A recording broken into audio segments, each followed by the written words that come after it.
ওম নমো নারায়ণায় নমঃ। জয় শ্রীকৃষ্ণ। রাধে রাধে। নমস্কার বন্ধুরা, আজ 14ই চৈত্র, 29শে মার্চ, রবিবার।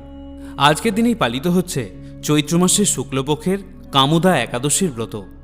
আপনাদের মধ্যে অনেকেই হয়তো আজকের দিনে এই ব্রত পালন করছেন। বন্ধুরা, প্রত্যেকটি একাদশী ভগবান বিষ্ণুকে সমর্পণ করা হয়। এই দিনে ভগবান বিষ্ণু তথা শ্রীকৃষ্ণকে ভক্তির সাথে আরাধনা করা হয়। ব্রহ্মাণ্ড পুরাণে স্বয়ং ভগবান যুধিষ্ঠির মহারাজকে বলেছেন যে 1000 দান তপস্যাতে আমি যেরকম সন্তুষ্ট হই, একটিমাত্র কামোদা একাদশীর ব্রত পালনে আমি সেইরূপ তুষ্ট হয়ে থাকি। কামোদা একাদশীর প্রধান আরাধ্য দেবতাই হলেন স্বয়ং শ্রী নারায়ণ। একাদশীতে রাত্রি জাগরণ এবং বিষ্ণু স্তোত্র উচ্চারণের মাহাত্ম্য রয়েছে।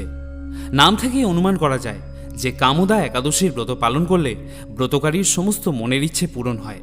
ব্যক্তি জীবন, কর্মজীবন সর্বক্ষেত্রেই ভগবানের আশীর্বাদ লাভ হয়ে থাকে। শ্রী নারায়ণের কৃপায় যাবতীয় দুঃখ কষ্ট থেকে মুক্তি লাভ হয়।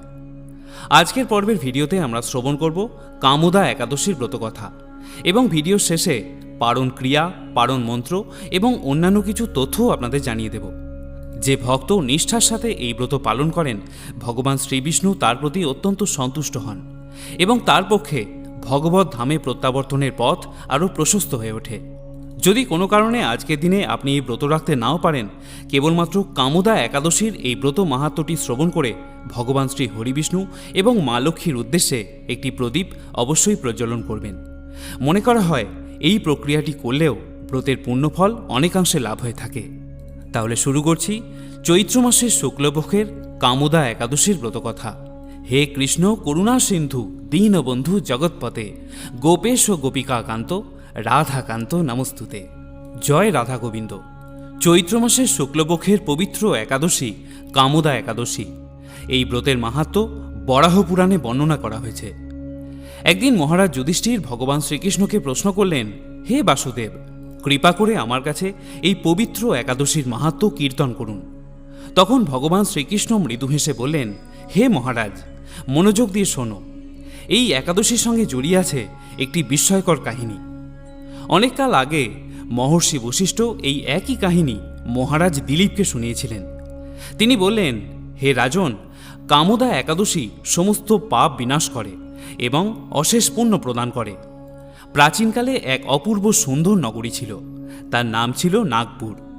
সেখানে সোনার তৈরি প্রাসাদে বাস করতেন বিষধর সর্পেরা। তাদের রাজার নাম ছিল পুণ্ডরিক।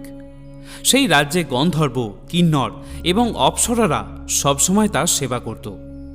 সেই নগরীতেই বাস করতেন এক সুন্দর দম্পতি, গন্ধর্ব ললিত এবং তার পত্নী অপ্সরা ললিতা। তারা একে অপরকে খুবই ভালোবাসতেন এবং সুখেই দিন যাপন করছিলেন। একদিন রাজা পুণ্ডরিকের সভায় ললিত গান গাইছিল, কিন্তু গান গাওয়ার সময় হঠাৎ তার মনে পড়ল তার প্রিয়তমা স্ত্রী ললিতার কথা। তার মন তখন সম্পূর্ণভাবে স্ত্রীর চিন্তায় ডুবে গেল। ফলে তার গানের সুর, তাল, লয় সব কিছুতেই ভুল হয়ে গেল। সেই সময় সভায় উপস্থিত কর্কটক নামে এক নাগ এই বিষয়টি বুঝতে পারল। সে তখনই মহারাজ পুণ্ডরিককে গিয়ে জানালো, মহারাজ, ললিত গান গাওয়ার সময় স্ত্রীর কথা ভাবছিল, তাই তার মনোযোগ নষ্ট হয়েছে। এই কথা শুনে রাজা পুণ্ডরিক ভীষণ রেগে গেলেন এবং তিনি ভীষণ রেগে অভিশাপ দিলেন, হে দুর্মতি, রাজসভায় থেকেও তুমি কামনায় বিভোর, অতএব তুমি এখন থেকে রাক্ষস হয়ে যাও। রাজার অভিশাপ মাত্রই ললিত এক ভয়ঙ্কর রাক্ষসে পরিণত হল। তার শরীর বিশাল, চোখ দুটো আগুনের মতো জ্বলছে, মুখ যেন পাহাড়ের গুহার মতো। এই ভয়ঙ্কর দৃশ্য দেখে ললিতা অত্যন্ত ভেঙে পড়লেন, কিন্তু তিনি তার স্বামীকে কখনো ছেড়ে যাননি। রাক্ষস রূপে ললিত বনে বনে ভ্রমণ করতে শুরু করল। এমনকি সে মানুষকে হত্যা করে তাকে ভক্ষণও করত। কিন্তু তার মনে কোনো শান্তি ছিল না। স্বামীর এই করুণ অবস্থা দেখে ললিতা গভীর দুঃখে কাঁদতে কাঁদতে বন জঙ্গলে ঘুরে বেড়াতে লাগল। একদিন তিনি এভাবেই ঘুরতে ঘুরতে পৌঁছলেন বিন্ধ্য পর্বতে। সেখানে তিনি ঋষ্যশৃঙ্গ মুনির আশ্রম দেখতে পেলেন। ললিতা মুনির চরণে প্রণাম করে সেখানেই দাঁড়িয়ে রইলেন। মুনি তখন জিজ্ঞাসা করলেন, হে সুন্দরী, তুমি কার কন্যা? কেন এই গভীর জঙ্গলে প্রবেশ করেছ? ললিতা কাঁদতে কাঁদতে সমস্ত কথা বললেন। হে প্রভু, আমি গন্ধর্ব কন্যা ললিতা। আমার স্বামী অভিশাপবশে রাক্ষস হয়ে গেছে। তাকে মুক্ত করার উপায় জানার জন্যই আমি আপনার কাছে এসেছি। তখন ঋষি বললেন, চৈত্র মাসের শুক্লপক্ষের কামোদা একাদশীর ব্রত পালন করো। এই ব্রতের পূর্ণ ফল যদি তোমার স্বামীকে তুমি অর্পণ করো, তবেই তার সমস্ত পাপ নষ্ট হয়ে যাবে। মনির কথা শুনে ললিতা অত্যন্ত আনন্দিত হলেন। তিনি নিষ্ঠার সঙ্গে কামোদা একাদশীর ব্রত পালন করলেন। ব্রত শেষে তিনি ভগবান বাসুদেব এবং ব্রাহ্মণদের সামনে প্রার্থনা করলেন, আমি যে এই ব্রত পালন করেছি তার সমস্ত পুণ্য ফল আমি আমার স্বামীকে অর্পণ করলাম। এই ব্রতের পুণ্য প্রভাবে তার পিশাচত্ব দূর হয়ে যাক। এই কথা বলা মাত্রই এক আশ্চর্য ঘটনা ঘটল। রাক্ষস ললিত সঙ্গে সঙ্গে অভিশাপমুক্ত হয়ে আবার তার আগের সুন্দর গন্ধর্ব রূপ ফিরে পেল। তারপর ললিত ও ললিতা পুনরায় মিলিত হলেন। তারা দেবলোকে ফিরে গেলেন এবং সুখে দিনযাপন করতে লাগলেন। শেষে ঋষি বশিষ্ঠ বললেন, হে মহারাজ দিলীপ, এই কামোদা একাদশীর ব্রত অত্যন্ত পবিত্র। এটি ব্রহ্মহত্যার মতো গুরুতর পাপ ও বিনাশ করে এবং সকলকে মুক্তি প্রদান করে। যে ব্যক্তি এই ব্রতকথা শ্রদ্ধার সঙ্গে পাঠ করে বা শ্রবণ করে তার বাজপেয় যজ্ঞের সমান ফল লাভ হয়। ইতি শ্রী শ্রী কামোদা একাদশীর ব্রত মাহাত্ম্য সমাপ্ত। শ্রোতা বন্ধুরা, এবারে আমরা জেনে নেব একাদশী এবং পরের দিন পালন ক্রিয়া আমরা কিভাবে সম্পন্ন করব। একাদশীর দিন খুব ভোরে ঘুম থেকে উঠে স্নান পর্ব সেরে নিন এবং তারপর পরিষ্কার বস্ত্র পরিধান করে ঠাকুর ঘরে গিয়ে একাদশী করার সংকল্প গ্রহণ করুন। মনে মনে বলুন, হে কেশব, আমি সমগ্র দিন উপবাস থেকে একাদশী ব্রত করার জন্য মনস্থির করেছি। আমি যাতে নিষ্ঠার সাথে এই ব্রত সম্পূর্ণ করতে পারি তার জন্য আপনি আমার সদয় হন। একাদশীর সংকল্প মন্ত্রটি হল, একাদশ্যাম নিরাহারো স্থিত্বা অহম অপরেহানি ভোক্সামি পুণ্ডরীকাক্ষ শরণম মে ভবাচ্যুত। শাস্ত্রমতে দশমীতে একবার আহার এবং একাদশীর দিন নিরাহার থাকার বিধান রয়েছে। যদি অসমর্থ হন তাহলে শুধুমাত্র একাদশীতে নিরাহার থাকতে হবে। যদি কোনো কারণে আপনি তাতেও অসমর্থ হন তাহলে পঞ্চ রবিশস্য বাদ দিয়ে ফলমূল, সবজি এবং অনুকল্প প্রসাদ গ্রহণ করবেন। পঞ্চ রবিশস্য অর্থাৎ চাল বা গম জাতীয় কোনো খাবার, ডাল এবং সরিষার তেল একাদশীর দিন বর্জন করবেন।